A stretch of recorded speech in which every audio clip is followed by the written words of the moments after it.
Hello, welcome to the Ricky Gervais Show with Guardian Unlimited. Back where it all started. With me, Ricky Gervais, Stephen Merchant. Hello. And of course, Karl Pilkington. Right. The internet phenomenon that is Karl Pilkington. Now this could be interesting. Now that noise, do you want to explain, Steve? I will. I've just sent a text to this number that some of you may have heard of, 63336. Now apparently this is a number you can send a text to, and it will answer any question that you have for it. And in the past, for instance, I sent it quite profound questions. I once asked it, should they have dropped the second bomb on Nagasaki, and it had a very thoughtful answer. So we've sent it a question, perhaps equally thoughtful. Karl Pilkington believes in ghosts. Is he an idiot? Now, we sent that because this is the Halloween special. These podcasts are 3 one-off free specials, and they're free because we want to thank people who paid for the audio books we did, the last 2 series. So thank you for that. I've just bought a flat in New York, and Steve's just bought a lovely BMW. Mercedes. Oh, is it a Mercedes? Yeah. Oh, is it? Oh, yeah. I haven't seen it yet. Yeah. Carl's having his kitchen done and his boiler replaced. Still not happy. But, yes, thank you. The back catalogue is still available, in audio books on iTunes, but these are 3 free ones. Anyway, the question we asked, 63336, Karl Pilkington believes in ghosts. Is he an idiot? And this is the response. Unusually, producer Karl Pilkington is both an idiot and a comic genius. His humour is not to everyone's taste, however. That's amazing. That's the response. But it's curious because it doesn't really answer our question about ghosts. Send them, do you believe in ghosts? Okay. This is the Halloween special, of course. That's why we're talking about ghosts. Karl, do you believe in ghosts? Yeah. I mean, I haven't seen like a proper ghost. So why do you believe in something that there's no evidence for? Yeah, but why are we here then? If it is just sort of you're born, right? And we are useless. At least other creatures, when they're born. Well, you speak for yourself. No, but they're born. Other creatures are born to do a job, aren't they? When a bee's born, you know what that's going to be doing. It hasn't got any options. That's got a job to do. And it does that job, and it dies, and the next one comes along. Oh. We asked it, do you believe in ghosts? The existence of ghosts is not proven. Many experiments have claimed to identify ghosts, but none have been scientifically sound. Excellent. See, Yeah, that's a sensible, intelligent, logical, thoughtful answer. Weird things have happened to me when I was living at home, and was in bed one Where night. do you live now? No, but I was at my first home. Your parents? Yeah, my mum and dad's. So I'm in bed, and I'm lying there, and you know, you get that sense of like, oh, there's something going on. Right. And I sort of look over my quilt, and there's nothing there. Thinking it's weird, that. So turn me back on it. I'm thinking I don't want to know. If there is something there, I don't want to know. Right? So I'm turning me back on it, but then there's like a really high-pitched noise, right? Sort of the hairs on my back are like going up a bit. And I'm like, oh, I don't like this. And it's the high-pitched noise. You had a hairy back louder. even as a kid? No, but you know, everyone's got little hairs on them, a- haven't they? Everyone's got little tiny hairs on them and stuff. And I thought, I can't stand this. And I turned around, put the light on, legged it downstairs. Right? And my mum's saying, what are you doing? I'm going, oh, I don't know, there's something up there. So she said, alright, then watch the telly. So I stayed up for a bit, watching the telly. Went back to bed, the high-pitched noise had gone. Went to sleep. Get up the next day. Charlie from next door comes round. He goes, Hilda's dead. Right? And my dad said, oh, when did that happen? He said, last night at 11:15. Right. That's when I was in bed. So, what are you telling me for? Because it's weird, isn't it? It's that thing of... What do you think would be weirder, that no one ever died at 11:15 when you were in bed? No, but that's when all the weirdness was going on. That's when the tone was happening, my back was getting itchy and stuff. And Coincidence. And I went down and watched telly, went back up, gone and that, but that's when her spirit had sort of... No. Ah, okay, right, interesting. No, this is where we get into the facts. So Hilda's spirit had left whizzing round my bedroom, because my bedroom was right next door to theirs. Yeah. So I'm just saying, that's one. Why do they whiz round when they die? Why do spirits whiz round when they die? Because they're going, where am I going? Are they? And they're whizzing round, aren't they? Am I going down? Am I going up? No, that's Karl. No, but I'm going the wrong way. Yeah, but it's not going to be easy, is it? How do you think it works? It doesn't work. But once again, it's not proof of anything, Carl, beyond the fact that you were a child in bed. Why did your dad ask what time she died? No, he just sort of, you know, what do you say to someone when it's awkward, isn't it? When someone gives you bad news, so you just think, well, what can I ask? What time did she die? What time did exactly? that happen? Sorry? No, you just go, Exactly what time did she die? My wife passed away. Yeah, What time exactly? No, not exactly. He just said, oh, that's bad. When did that happen? Like, what time? And he said, well, thanks for asking. Quarter to 11. Quarter to 11. Quarter to 11. Quarter to 11, I remember. What did he say last night? Oh, that's weird, isn't it? Convenient, aren't they, all these It stories? is, or is it? Or, yeah, I mean, it's either that's exactly what happened, Rick, or he's misremembering the actual series of events. I don't know which one to plump for. But I tell you this though, Go on. you know, if we're talking about ghosts and that. Yeah. Now, Hilda, Yeah. choose your bog standard old woman. Right. I think that's on the gravestone. I know, yeah. No, it's just- did you do the eulogy? No, you know. That's great. you What can we say about Hilda? Bog standard old woman. Right, there's sandwiches at the bar. That's the most insulting thing you could ever say. No, there's nothing. No. Let's just think about that Hilda phrase. lived her life. Thank you for coming to celebrate the life of Hilda. Who died at 11:15 specifically. And was a bog standard old woman. Are we burning or burying? But anyway, but she lived to be quite old.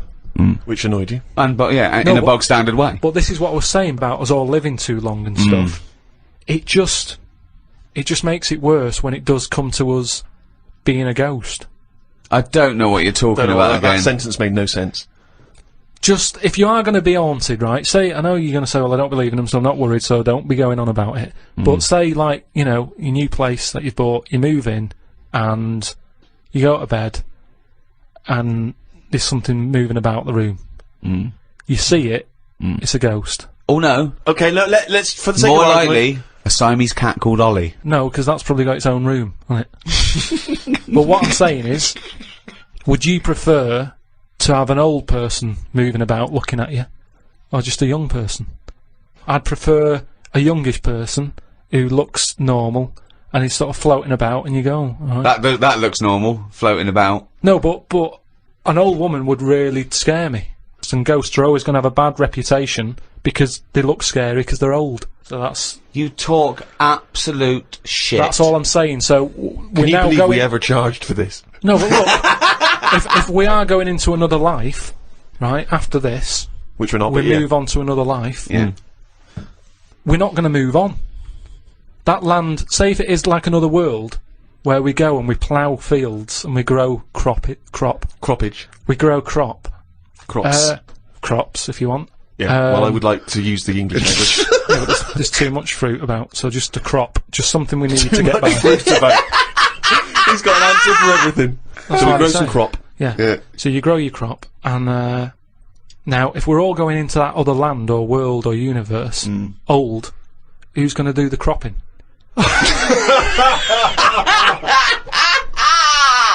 Oh God! Oh, I've never heard so much crop in my life. It's a load of old crop.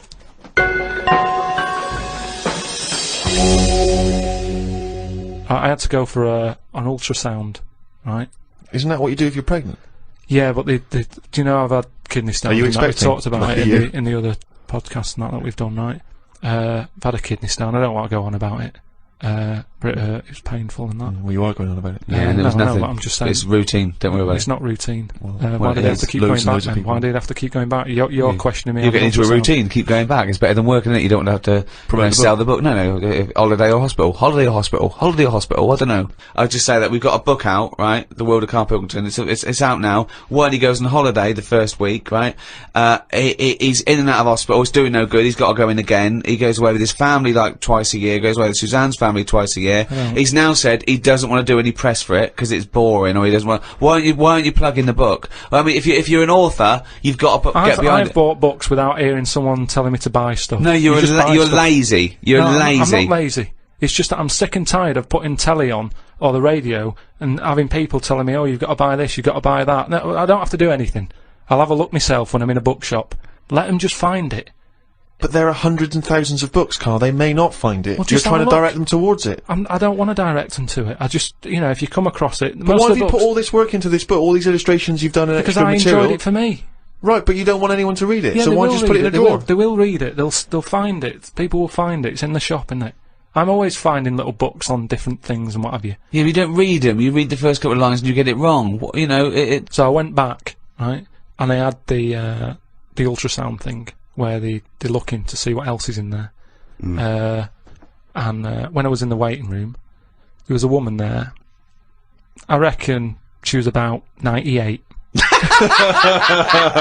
Now, why are they rooting around in her to see what's up with her? Just let her die. Do you know what I mean? If she's not in any Jesus. pain, no. I'm just saying, how long does she want to be around? And the problem is, she went off. Right, I was sat in the waiting room. She went off into the little cubicle to put her a gown on, and because she's old, she can't bend her arms and that. So she came out with it all open on the back, and it was horrible. It looked like a chicken that hasn't been looked after, right? It was all leathery skin and that, right? Now, the thing is, it's all very well keeping people alive, but the surroundings of the body isn't meant to be lasting that long, is it? Do you know what I mean? The actual skin of a body, it's all very well keeping the heart going, checking the kidneys and all that, but we're not meant to be around this length of time. Yet we're messing with it. Yeah. Just do the gown up. You never see insects or anything like that look old. You don't go, look at the state of that. Because they live about 4 weeks! Yeah, but maybe that's the way it's meant to be. In the same way, maybe we were only meant to live to be 40. But why did you go in for your operation then? Why didn't you just think, well, this is it, I've It's had on my offer. time? If they're looking after an old woman who's about 98, I'm having a go. Well, of course. Because you want to live on. She might have been flirting with you. No, she was... Keeping it open, just so you can have a little look. But I'm just saying, is that right? Is it right that you were they're going checking in her there rooting around and stuff? I didn't like it. I didn't like having it done. I don't like going to the hospital and stuff and the doctors and all that. And she was pushing the thing down, and she said, "Oh, you can have a look if you want." So What down where? On my kidneys. She was pushing like this little scanner thing. Oh, right. She was going to have a look. I was going, I don't want to have a look. She's going, what's up with you? I said, I don't want to see me insides. It's Did not they have normal. Did they put a tube down the end of your knob? Yeah, they did all that. We've talked about that in the other. But you were audio unconscious, books. weren't you? Yeah, but it doesn't matter, does it? If you know it's going on, it still bothers you. Just because you're asleep. Well, not really, no. What do you mean? Well, why does it bother you if you're asleep? Well, that's like saying, oh, I woke up and the house was robbed. Oh, it doesn't matter, you're asleep. Well, no, It's still going to bother you, isn't it? but you knew it was happening and you did it willingly. Well, It's not pleasant to go in and be made to go unconscious. That's the unpleasant bit, isn't it? And pain. Well, and no, it's more the idea of it, isn't it? That's why, doctors telling you everything they're doing. It's like, don't tell me, you know what you're doing, just do it. I'm not going to have a go at it. It's not like DIY people coming around and going, oh, what you should have done there is, and you can go, I'll have a go at that next time on my own without calling you out. If I get kidney stones again, I'm not going to go, oh, I've had it done before, I know what to do, I'll stick it up there. Doesn't happen, does it? But I can't, what was I saying? So anyway, so she was pushing the scanner over me kidneys and stuff. Yeah. Now, it was weird with her, because at no point did she make eye contact with me. Well, I don't understand what that means. Well, she meant to wink and go, your kidneys are fucked. No, but it's just weird that she probably spends her days looking inside people more than she does talking to people. I just thought it was odd that that's how she sees people. When she looks at people, she probably sees kidneys. What, this doctor? The woman doctor. Well, doctor. Yeah. Right. So, what you're saying is, the strange thing is that she often spends more time looking in people, because she's a doctor, than chatting to them. Yeah. And is it weird that Jonathan Ross is the other way around? Because he's a chat show host. He spends more time talking to people than looking inside them. No, but even when I was Because he's asking got a different job. when I was asking her questions, saying, does it look all right? What's it doing? Is it moving about? Asking her questions about my kidney. She could have quite easily just turned around and give me a bit of eye contact. But she was say, shut up, I'm concentrating, I'm at work. looking at the screen in order to answer your questions. Yeah, she's at work, she's doing something. No, but just... If she was here now going, Carl, what are you doing with that microphone? You'd go, shut the fuck up, I'm doing a podcast. Did she run this scanner over your head? And if so, did she find anything?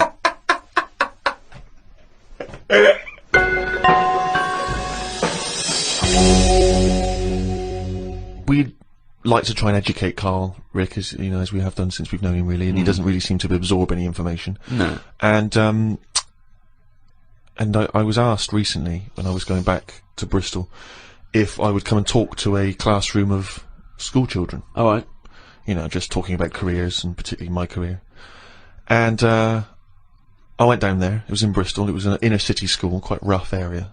You're a son of Bristol. You're exactly. They love me. You're a down there. celebrated son of Bristol. You're a Golden Globe winning person who's returned to the homeland. It annoys me when I go down there that I'm not met as I get off the train like the Beatles used to be when they came back from America. By a mayor and a brass band. Hordes of people, ticker tape. Forever this day will be called Steve Merchant Day. Exactly.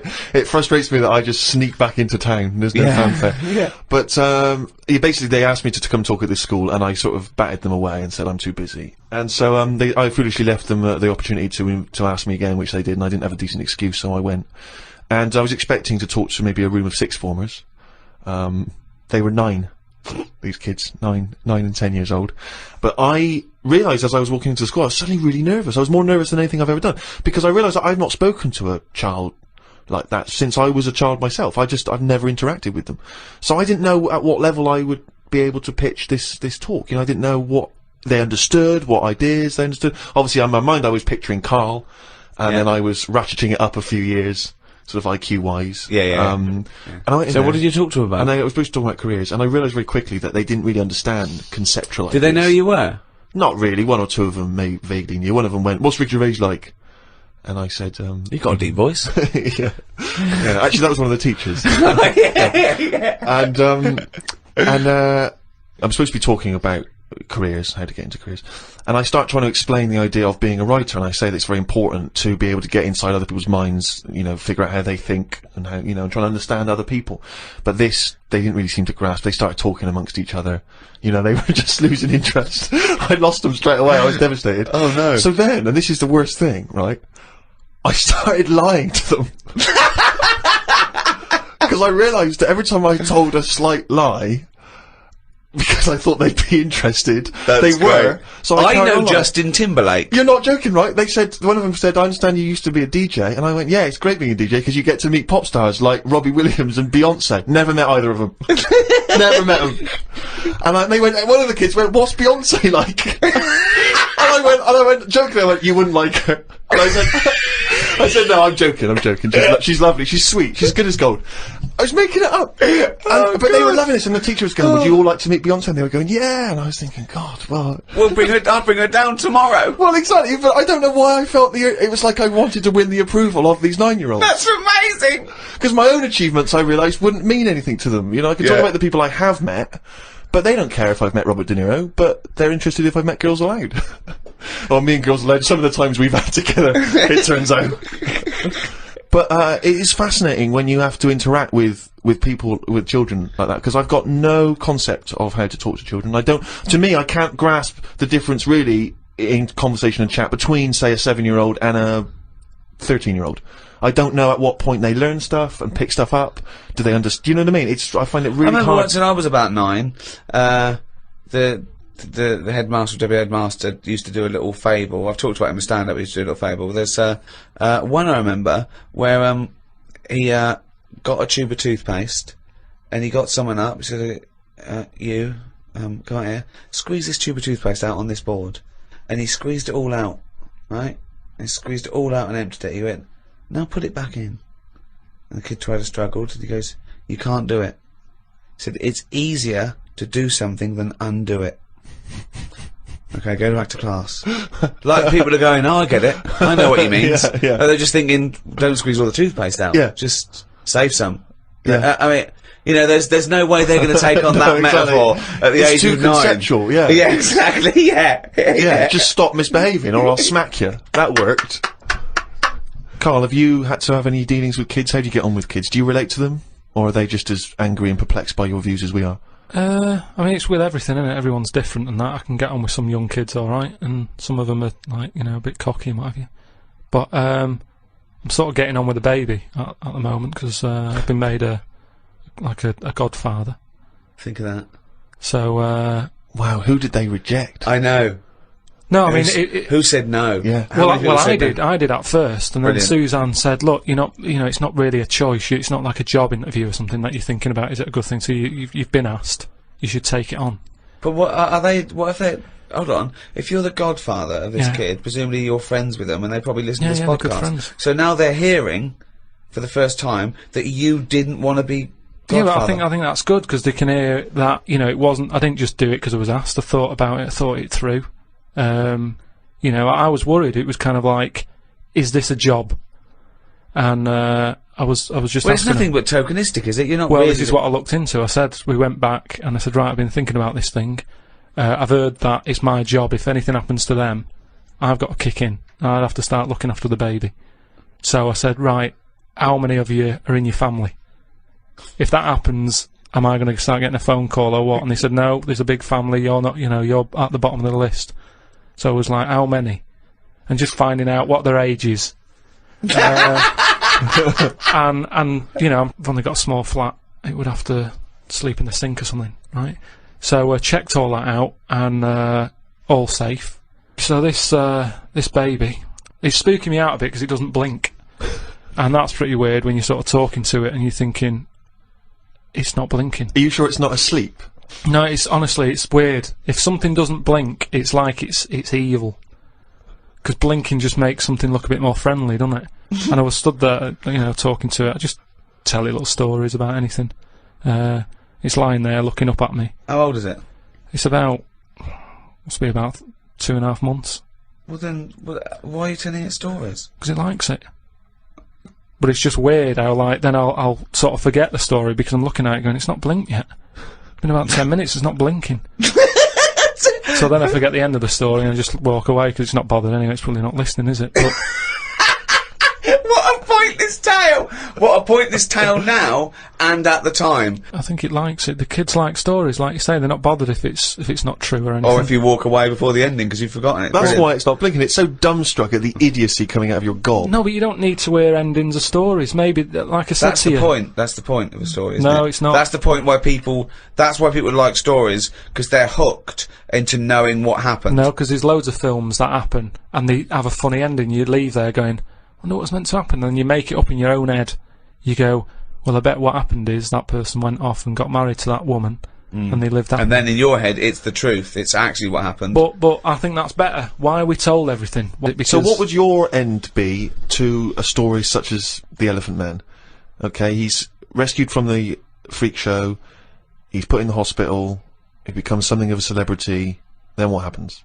he discovered he had big ears and he could fly, and he joined the circus and he was the main attraction. I wouldn't change the end that much, because at the end of the day, you can't make something up that's not believable. At the end of the day, he's got an head like an elephant. He's not going to have a good life, is he? So there's no point making out that he went on, loads of women fancied him, and he modelled hats. It's not going to happen. So he's got to die. The Elephant Man had to die, but at the same time, Was shot by poachers. show for his tusk. show a few positives. Because I'm sure there was good bits in his life. I don't know what they were, but look at everything. What was he like when he was a little baby elephant? They didn't cover what he was like as a kid, but you can get away with them sort of looks when you're a baby. You can be an ugly baby, and everyone goes, "Oh, isn't it nice?" There was some woman in a cafe the other week that I was sat in, and she came up and she sat down with a mate, and she was talking loudly, going on about, "Oh, the baby's lovely." They said it's got lovely big eyes. Really big hands and feet. Now that doesn't sound like a nice baby to me. I felt like saying it sounds like a frog, but I thought, I don't know her. There's only so much you can say to a stranger. I don't know what kept me from saying it. That's what I was saying before about there's something. It sounds like a frog. There's something inside of you that stops you. Yeah, that's amazing that you had the urge to go, that doesn't sound like a good baby. What, love? I'm just listening to conversation. That baby you're talking about sounds like a fucking frog. Yeah, but something stopped him saying it.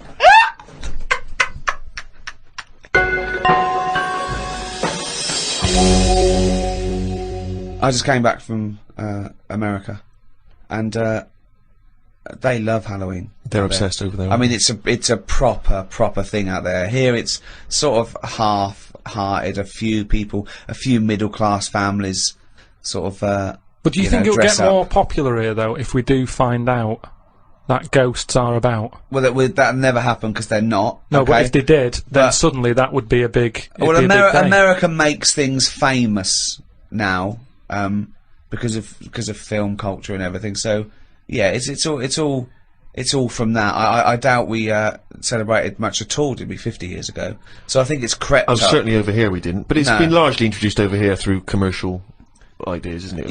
We can sell stuff for and film and things like that. And but out there they start like weeks and weeks before, and they're decorated like proper. And but I saw a little bakery in Soho, and it didn't look right with cobwebs all over it and spiders on the buns. Yeah. But even though it's fake, it's just I don't think you should do it on a bakery. Do you know what I mean? I know what you mean. It's a bit creepy. That surely puts you off the product a little bit. I always find it a bit depressing. Like last time I remember going into supermarkets and you see sort of these old women who you know, in their 60s, and they're doing this job they don't really want to be doing, but they've been made to dress up as a hat. I know, as a witch or as Cinderella, and it just. Well, they could do it in like a morgue or something, just to sort of brighten up the place. Well, just so people aren't that scared. Imagine that. Imagine you going to identify your dead relative, and they go, "What's the spiders all over?" It's 31st October. No, okay. But just make it a bit spookier and have a bit of fun with it, and let's not get serious about, you know, like I say, passing on. Yeah, but those sort of people have to take their job seriously. I remember when my mum died, and I had to go along, and I was talking about what wreath they wanted, and this person, quite rightly, had to turn off their sense of humour in a way, because I suppose they mustn't offend anyone, so I had to. They spoke like that at all times. Yeah. At all times. Okay, and what would you like the wreath to say? She was a mother and a grandmother.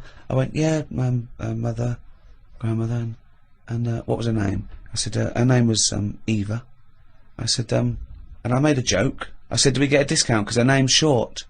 And she went, well, actually, didn't laugh, didn't get that at all. She just went, just answer the question. She went, well, actually, you pay by the letter.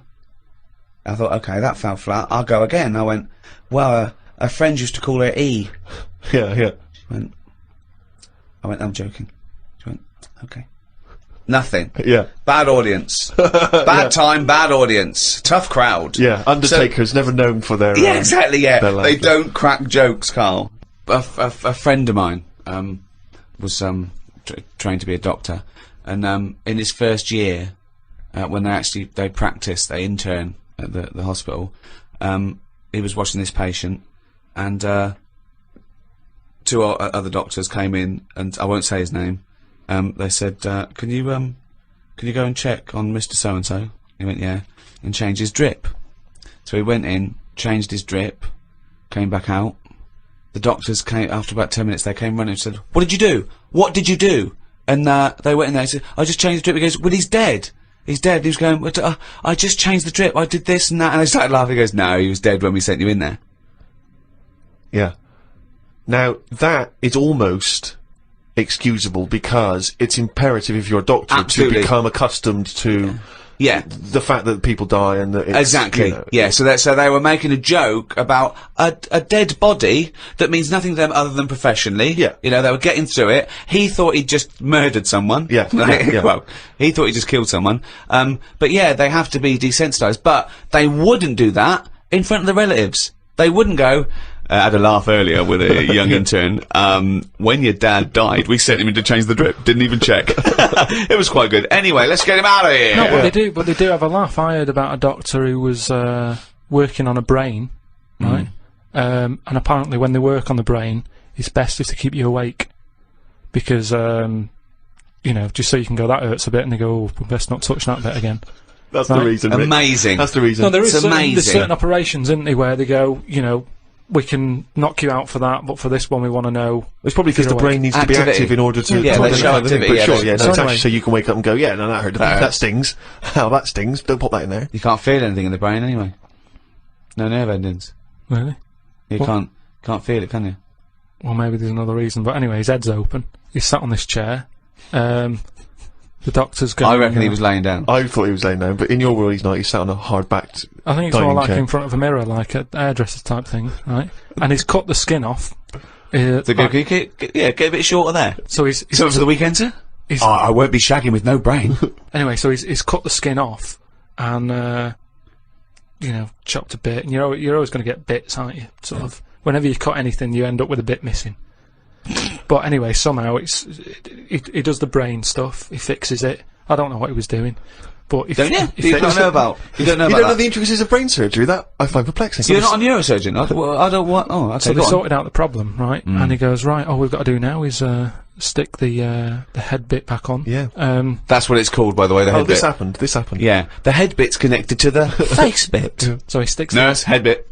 Doctor, do you need leg bit? Not yet, nurse. Head bit, then leg bit. So they stuck the head bit back on, and then Can you pass me the Sharpie thing? he was trying to sew it, and he was going, "This isn't fitting this." He's going, "I don't know." And you know, like because the patient, Right, if this turns out that It's it's someone else's head. or No, no. a toupee from the doctor next to him, Yeah. or a cat. Wow! No, it's- You've sewn a cat to my brain! it's none of that. He's trying to sew it, and he's thinking, "Why isn't it fitting?" And he's thinking, "Is it because the head's swollen?" Because he's been messing about in it, and things Yeah. swell, don't they? And messed about Yeah. with. So he's messing with it. He's going, I don't understand this, and he's panicking a bit because the patient's awake and chatting and stuff, and it's difficult to have a normal chat when you're panicking a I little know, bit. there's a queue as well. People want their brain done. And they're just reading old copies of magazines. They're going, hurry up. So I'm going out tonight.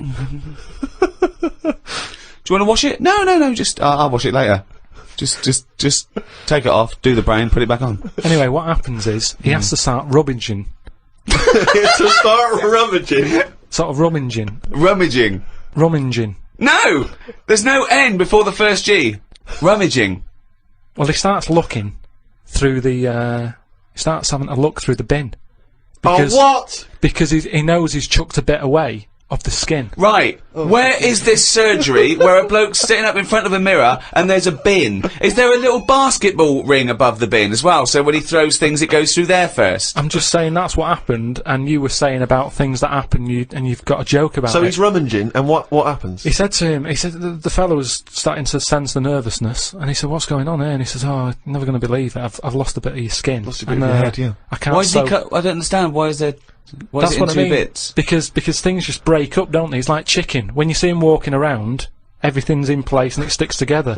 You cook it, suddenly it all breaks up. He cooked his face before he cut it out. I'm just saying how flesh, it sticks together well. Yeah, but when, he'd cooked the scalp before he'd taken it off his no, head. but had it's he? just an example of how Oh, skin okay. can break up with the muscles and everything. So he's rummaging in the bin, and does he find the head? He found the bit, and then he's like, "Oh, sorry about that," and he sort of managed to stick it on. Right, he and didn't stuff. wash it off or anything. Yeah, I'm sure he gives it a bit of a rinse. But I'm just saying how Nonsense. you've got to make a joke out of stuff, haven't you? Yeah, it's bollocks. If you're a doctor. Okay, that's good. So where was the joke in that story? At what point I thought this was a story about how doctors have a sense of humour. Yeah, When well, did he at make a the joke? end, he sort of laughed and he sort of said, "Oh, there you go, it's back on." But good job, the bin men didn't come or whatever, and they made a joke out of it. I've never heard such nonsense. I've never Carl just heard made that such joke up. nonsense.